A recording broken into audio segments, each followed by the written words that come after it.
She kindly and emotionally provided shelter to a boy whose parents were brutally murdered. But this kindness costed her much. Mafia started hunting her down, so she had two options: run or die. But the choices that she took that day will shock you. Where is the kid? And the girl? Bullshit. Welcome back to Paramount Recapped. I don't have many subscribers, but your single comment is a ray of hope to motivate me. The story kicks off with Gypsy, a middle-aged woman at a crossroads in her life. She's been working as a burlesque dancer, but deep down, she's got big dreams of becoming a writer. She's poured everything into this manuscript, hoping it'll be her ticket out of the burlesque world. Let's just say she's ready to trade glitter and feathers for pens and paper. With her body reminding her she's not 25 anymore, and her patience for the job wearing thin, she's eager to leave it behind and follow her true passion. This right here gets me a new life.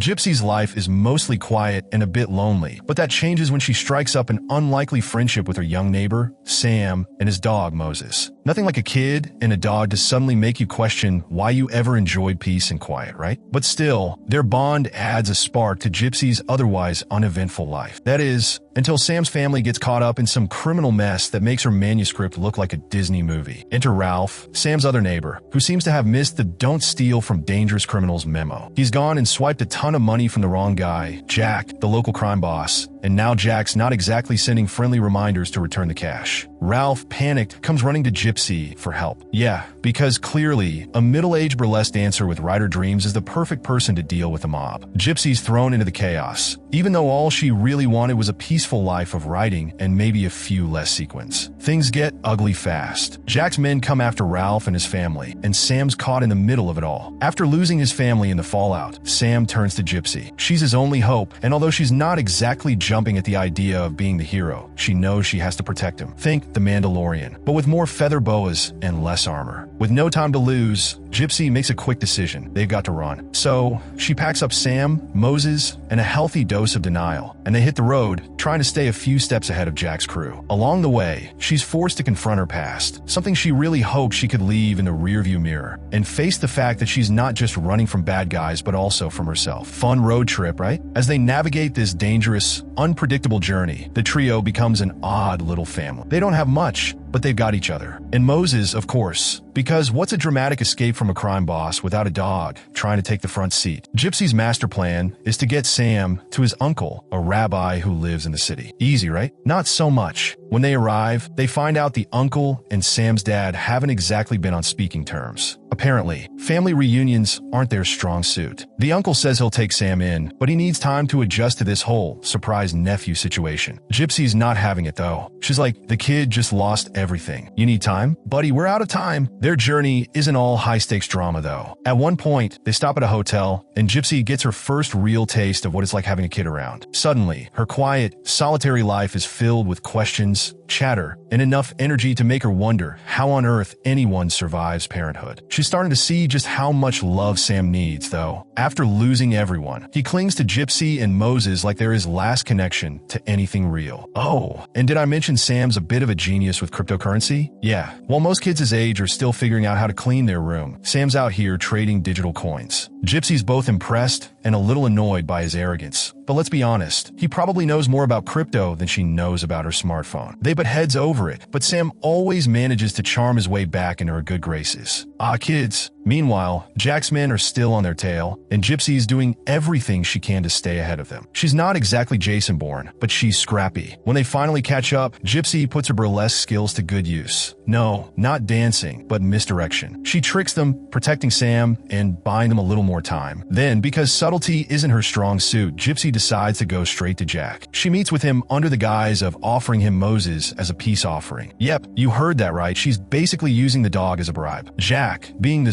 smooth-talking villain, starts professing how she's always been the love of his life. Gypsy's just like, yeah, well, I also love chocolate cake, but I don't eat it for every meal. She's not falling for it this time, no matter how hard he tries to reel her back into his world. However, Jack's smarter than she gives him credit for. He's put a tracker on her car, so while she thought she was being clever, he's been 2 steps ahead. Now, the race to keep Sam safe is even more desperate, and with Jack closing in, Gypsy's pulling out all the stops. They manage to slip away one last time by ditching the tracker on some unsuspecting car. Hopefully, whoever owns it isn't planning on any crime boss encounters soon. Gypsy even pulls a car theft of her own just to add a bit of flair to their getaway. Despite all their efforts, Jack's men, with a little help from some dirty cops, manage to find them again. But Gypsy, Sam, and Moses aren't going down without a fight. They've come this far, and whether it's outsmarting Jack's crew, confronting the past, or figuring out crypto, okay, maybe not that, they're going to find a way to make it through.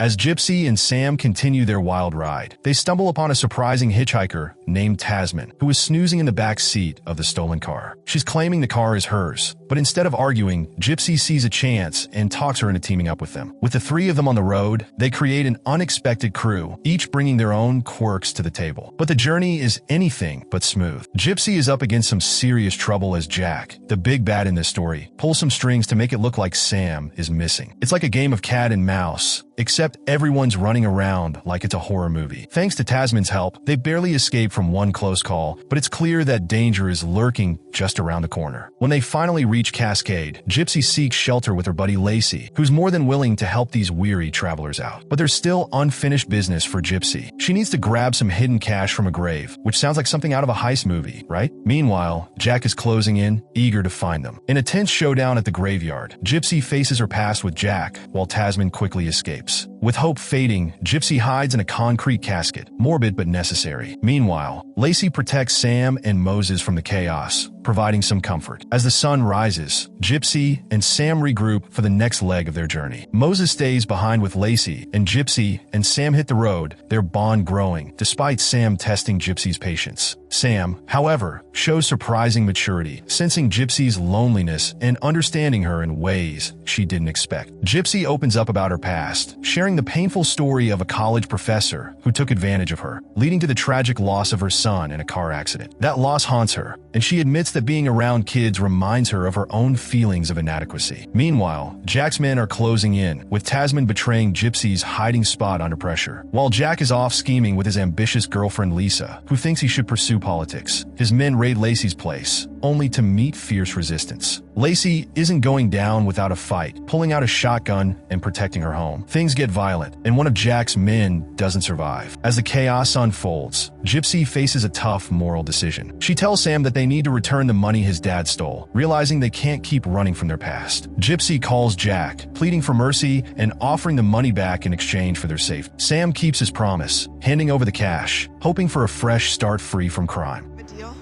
With him, not you, darling. Finally, they arrive at the rabbi's synagogue, searching for safety and a chance at redemption. Inside, they listen to a sermon about repentance, and it stirs something deep within Gypsy. She realizes she can't just leave Sam behind. He's become a vital part of her life. In a touching moment, she embraces her new role as his protector and caregiver, ready to face whatever comes next together. But as they step outside, their glimmer of hope is shattered by 2 of Jack's goons. These guys are out for blood, and in a shocking twist, Lisa takes a shot at Gypsy, fueled by jealousy. In her last stand, Gypsy fights back to ensure Sam's safety, even as everything falls apart around her. Against all odds, Gypsy somehow survives. She wakes up in a hospital bed weeks later, her will to live stronger than ever, like a cat with 9 lives. Sam is right there, sticking by her through it all, his loyalty shining bright. In a surprising reveal, he tells the doctors he's actually her son, which totally blows their minds. Sam proves he's got some serious smarts, too. He cooked up a plan to take down Jack's criminal empire by redirecting the stolen money to charity, using a sneaky virus to pull it off. With that weight lifted, they begin their healing journey together. Once Gypsy is back on her feet, they buy a new ride with some of the cash they saved. As they drive off into the sunset, leaving their past behind, they find comfort in each other's company. Despite Jack still being out there, they're ready to face whatever comes next. Their journey has been tough, but it shows the incredible power of human connection and the strength that comes from love and resilience.